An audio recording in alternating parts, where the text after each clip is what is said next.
গোয়ায় ভয়াবহ অগ্নিকাণ্ডে কমপক্ষে ২৫ জনের মৃত্যু হয়েছে, জখম হয়েছেন আরও কয়েকজন।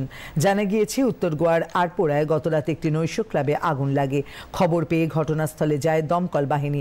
সূত্রের খবর, নৈশ ক্লাবে সিলিন্ডার ফেটে বিপত্তি ঘটে, তারপরেই আগুন লেগে যায়। এই ঘটনায় জড়িতদের বিরুদ্ধে কঠোর পদক্ষেপ করা হবে বলে জানিয়েছেন গোয়ার মুখ্যমন্ত্রী প্রমোদ সাওয়ান্ত।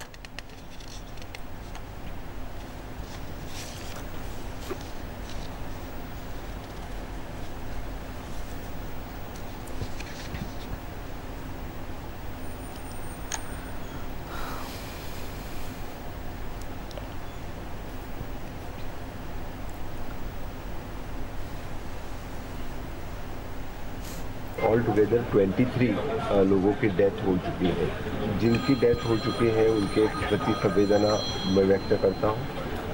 गोवा सरकार की तरफ से पूरी उसकी इंक्वायरी की जाएगी और जो जो कल्प्रिट इसमें हैं जो उनको बिहाइंड द बार्स किया जाएगा। गोवा के हिस्ट्री में इस तरह का टूरिज्म लेवल पे इंसिडेंट होना बहुत बड़ी घटना है। इस तरह का इंसिडेंट कभी नहीं हुआ था।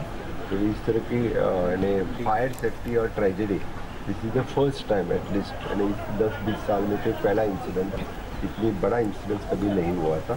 पर हैंड्स फोर्थ मैं मेरे पुलिस डिपार्टमेंट, फायर डिपार्टमेंट इनको पूरी तरह से सेफ्टी लेने की सभी प्रिकॉशंस लेने के लिए कहूँगा।